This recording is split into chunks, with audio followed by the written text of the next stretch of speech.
sou o professor Danilo Delarco, seja bem-vindo a mais um programa Direito Unifil aqui na UTV. E hoje nós vamos apresentar mais um programa sobre direito de família, da nossa série de programas sobre direito de família. E eu estou aqui nos nossos estúdios com o professor Magno Batista, professor de Direito de Família da Unifil, professor da graduação, do Núcleo de Práticas Jurídicas e da pós-graduação. Professor Magno, no programa anterior a gente estava discutindo sobre o casamento, a união estável, os efeitos, né? Eu quero mais uma vez agradecer a tua presença. Eu que agradeço. E vamos discutir agora alguns temas que continuam no tema do programa anterior, que é ligado ao casamento e à união estável.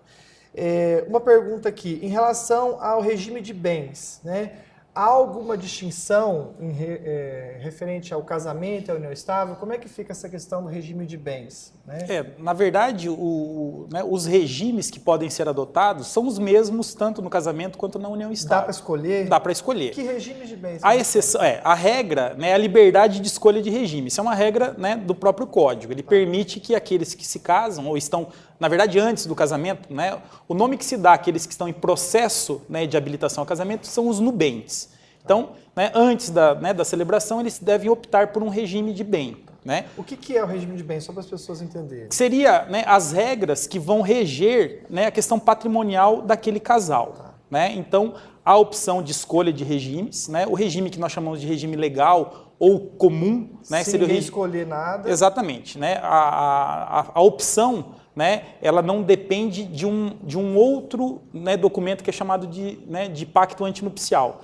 Seria, né, o regime da comunhão parcial. E ele é adotado tanto no casamento quanto na união estável.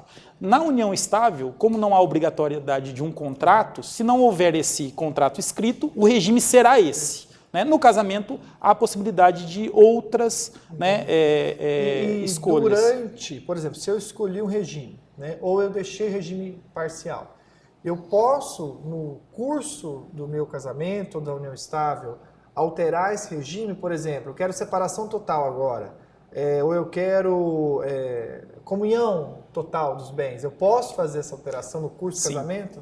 O Código atual permite. O anterior não permitia. Né? O Código atual permite essa mudança de regime. De 2002. De 2002, entrou em vigor em janeiro de 2003. Né? O anterior que nós falamos tem mais de 100 anos, é de 1917. Entrou em vigor em 17.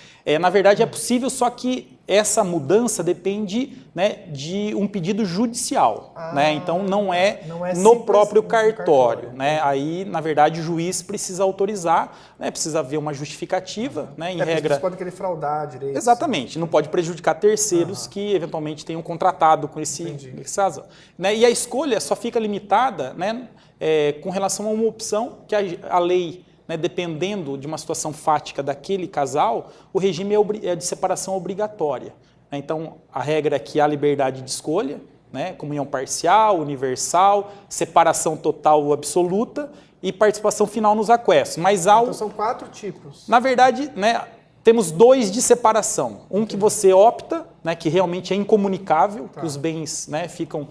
cada um tem o seu patrimônio que não se comunica ao outro, né? E tem o regime da separação obrigatória, que na prática ele mais se assemelha à comunhão parcial. Entendi. Né? Então os bens, mesmo que o regime seja de comunhão de separação obrigatória, os bens adquiridos durante o casamento, né, havendo prova do esforço comum, se equipara a uma comunhão parcial. Que não poderia escolher, por exemplo? Quem teria que ser separação obrigatória, por exemplo? Tem alguns casos? As pessoas com mais de 70 anos. Né? Então a lei...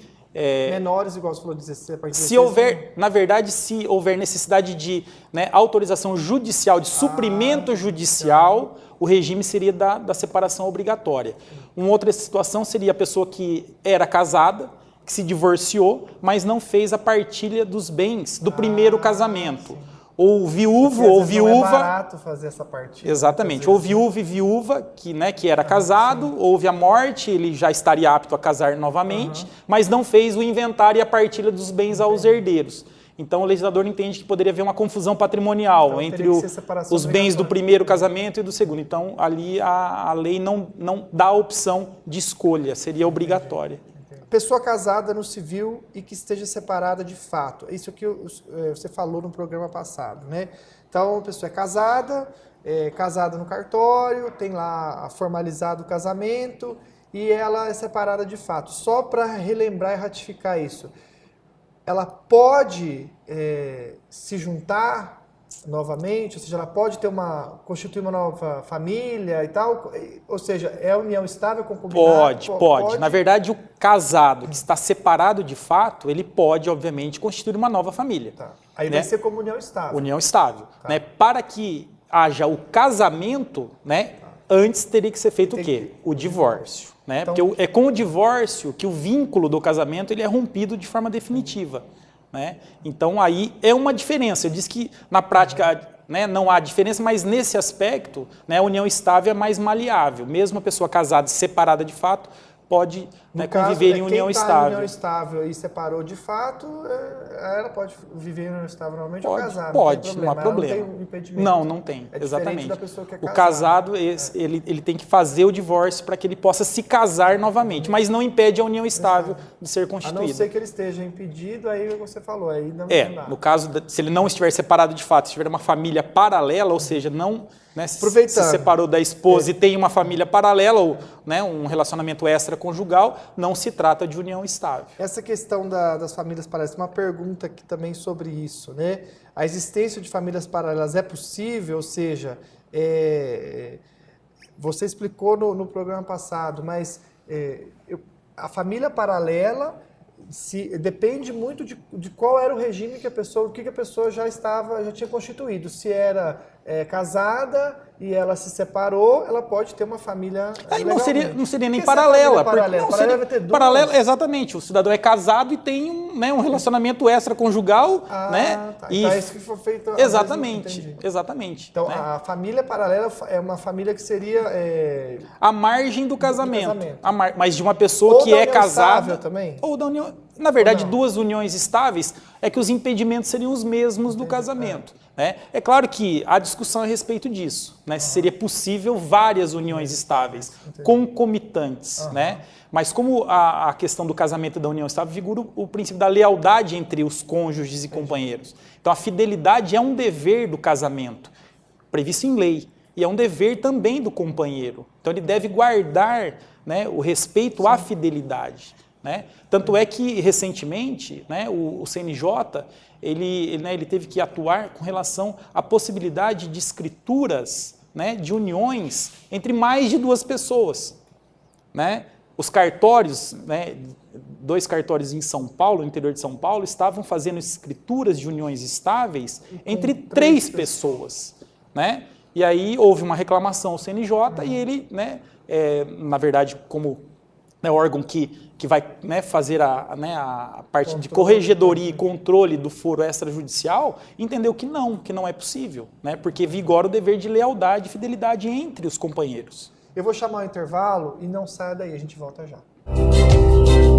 O Ministério da Educação confirma: a Unifil é o melhor centro universitário do Paraná, com a maior nota no Índice Geral de Cursos. A Unifil lidera o ranking principal, com o melhor desempenho entre todas as instituições privadas de ensino superior do Paraná. Conquistou novamente o Conceito 4, o mesmo de grandes universidades públicas como o UEL, UEM e Federal do Paraná. Unifil, movendo o ensino de qualidade. Agende sua prova. Faça sua inscrição pelo site www.unifil.br.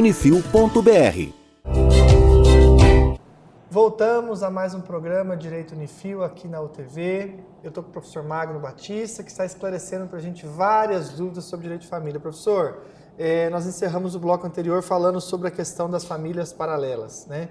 Como é que fica agora a questão dos filhos e do patrimônio em relação à união estável, ao casamento? Como é que fica essa questão, ou até mesmo em relação a essas famílias paralelas? Como é que fica isso?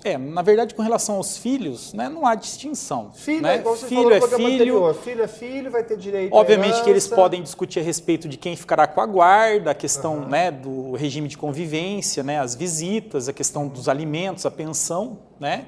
Mas não há restrição alguma no tocante ao tipo de união que se formou né, e nasceu aquela criança. No caso do filho, a proteção é total. Exatamente, mas não né? era assim. Só fazendo, né, a questão era bem diferente antes de 88, né? Então a Constituição nossa, né, fará 30 anos agora. Fala-se bastardo, tem exatamente, termos antigos ainda, né? Então os filhos que não decorriam, né, das chamadas justas núpcias, ou seja, do casamento, não tinham proteção legal. Ou na verdade a proteção era muito menor do que aqueles que eram de pais casados, né? A ponto de o filho que nascesse de um relacionamento extraconjugal, ele não poder sequer, né, demandar uma ação de investigação de paternidade. Ele não poderia ter reconhecido a paternidade se o pai fosse casado. Então havia um impedimento pai, legal, inclusive com ação. Né, o pedido era juridicamente impossível. Isso, né, mudou a partir de 1984 e com a Constituição realmente, né, houve uma regra específica que não pode haver distinção. Quer dizer, uma criança que não pode sequer, né, ter a paternidade reconhecida era um absurdo, né? Atentava contra a dignidade dessa criança, que não tinha culpa nenhuma. Aproveitando que a gente estava conversando antes aqui, a questão hoje mudou tanto que hoje é possível ter mais de um pai. É verdade. Né? Então, explica pra gente essa história da multiparentalidade. Na verdade, é um entendimento relativamente recente, é uma situação inimaginável alguns anos atrás. Né? Então, o que tem prevalecido é a questão do afeto. Né? Então, né, a parte biológica, né, que era extremamente importante e a única que prevalecia até alguns anos atrás, né, ela foi relativizada. Né? Então, a questão da afetividade, do amor, né, que se estabelece, né, entre o pai afetivo, né, muito se dá com a questão do, né, o padrasto. Né? Então, a criança, né, desde novinha, já convive com o atual companheiro da mãe, né, o mesmo casado ou em união estável. Né? E aquele relacionamento, né, ele já vem de anos. Né? Então, o contato que ele tem com o pai afetivo, padrasto, via de regra é maior do que com o pai biológico. Né? E aí houve uma construção no sentido de permitir, né, que haja um vínculo jurídico entre esse pai de amor, né, com aquele filho, né, que foi criado por ele, sem excluir, né, a paternidade biológica, né, do pai que... O pai biológico continua. Exatamente. Né? Então, não há impedimento. Isso, né, isso já vem sendo, né, construído há alguns anos, né, e o STJ já pacificou que é possível. Inclusive, o próprio Supremo já atribuiu repercussão geral nessa questão da multiparentalidade. Né? Então, já há casos que chegaram até o Supremo. E para chegar até o Supremo, certamente, né, centenas, talvez milhares de casos tramitaram nas comarcas, né, e também nos tribunais até chegar lá. Né? Então, hoje é possível. Né? 2 pais, 4 avós paternos, enfim. Se eu tenho um filho biológico com a minha esposa e ele é criado por tios, por exemplo, esses tios também poderiam, tanto o tio e a tia, que poderiam ser considerados pela afetividade pais também? Que na verdade daí eles já têm um vínculo, né? Eles já têm um vínculo. Mas assim. Mas se eles fizessem questão, por exemplo, poderia ser discutido isso? Poderia ser discutido. Até né? mesmo para fins de herança e tudo, quer deixar alguma coisa para criança. Né? É que a questão, né, do tio, né, ser o irmão, né, haveria um impedimento por conta da aplicação da lei de adoção, né, porque há uma limitação, né, para pessoas adotarem. Né? Então, de forma analógica, eles aplicam as restrições da adoção, seriam aplicadas as restrições dessa questão da multiparentalidade. Isso é mais ligado à questão do padrasto, ao padrasto ou uma pessoa que tenha, né, que tenha um vínculo, né, de extremo questão que não afetiva. Seja algum parente. Exatamente. Mesmo... Então, se não houver impedimento com relação à adoção, não haveria impedimento para que essa multiparentalidade ocorra. Entendi. Para a gente encerrar esse segundo programa sobre essa questão do casamento, a gente falou o primeiro programa sobre casamento, união estável, como que se rompe definitivamente o casamento? Né? Porque a união estável, acontece, né? Sim. A pessoa separou e às vezes teria que só provar isso, né? Exato. Mas e o casamento? Como é que se rompe definitivamente? O casamento válido, né, ele se extingue, né, com a morte de um dos cônjuges, né? Então, se houver o falecimento de um dos cônjuges, o casamento ele é extinto ali, né? Tá. Ou pelo divórcio. Né? Então, o divórcio ele também põe fim ao casamento. Né? A questão, né, a discussão recente era assim, se a figura da separação ainda estava em vigor. Era um sistema primeiro. Exato, era chamado de um sistema binário. Né? Separação, divórcio, era em dupla fase. Tanto tinha algumas pessoas que separavam, mas não divorciavam. Exatamente. Né? Então, a partir de 2010, houve uma alteração na Constituição. Né? E o entendimento que prevalecia, até recentemente, era que só havia agora o divórcio. A separação ela foi suprimida do ordenamento jurídico. Então, depois de 2010, o entendimento era que divórcio. não tinha mais história de separação. Independentemente a gente fala separado, tá, mas era divórcio. Independentemente de prazo ou de motivo. Né? Porque antes você tinha que... A separação podia ser amigável, né? Ou litigiosa. Mas para que ela fosse litigiosa, você precisaria, né, dizer ao juiz, né, quais foram os motivos. E esses motivos, eles teriam que ser graves. Né? Imputar ao outro uma conduta, né, de descumprimento de um dever do casamento. Né? Adultério, né, agressão, abandono de lar. Né? Ter uma outra família. Exatamente. Às vezes, né, a pessoa se enquadrava em todos então, os requisitos legais. Hoje não mais. Né? Hoje basta a simples vontade. Falar, não amo mais. Independentemente de prazo. Não precisa nem falar também o motivo ou não? Não, porque é irrelevante o porquê. Né? Na verdade, hoje a vontade prevalece. É um direito potestativo da parte. Né? Ela quer se divorciar, né? Então a outra não tem como... Hoje é irresistível. O pedido de divórcio, ele não pode... Né, assim, em regra, né, ele não tem defesa. Né, então, assim, é difícil a gente falar em direito que, né, para o cliente, que a gente vai ganhar uma ação. Mas um pedido de divórcio litigioso, né, fatalmente, ele vai acarretar uma sentença de procedência. É a questão dos bens. Talvez. Dos bens, da guarda, né, de visitas, né, as questões que também podem ser discutidas. Porque né? a questão do divórcio em si não se discute. Hoje é líquido e certo. Mas o divórcio consensual pode ser feito em cartório, ou seja, precisa também do judiciário ou não? Como pode ser feito o divórcio consensual? Sim. Porque parece que tem algumas também que mudou algum tempo. É possível. Então, esse divórcio consensual ou amigável, né?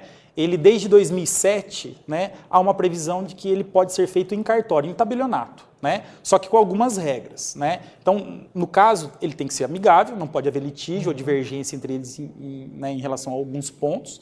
E não pode haver o quê? Menores ou incapazes. Na verdade, a gente chama de incapazes porque pode ter um filho maior que seja incapaz. Né? Então, essa situação ela impede que seja feita em cartório. Né? Então, o único exatamente. É esse, é ter filhos menores e haja consenso. Se o casal quer se separar, é no caso possível. se divorciar, é possível ser feito em cartório. E os filhos são maiores ou não têm filhos, exatamente. pode ser no cartório. E precisa de advogado no caso? Precisa. De qualquer forma, há necessidade de... Se não tiver condições financeiras, o núcleo...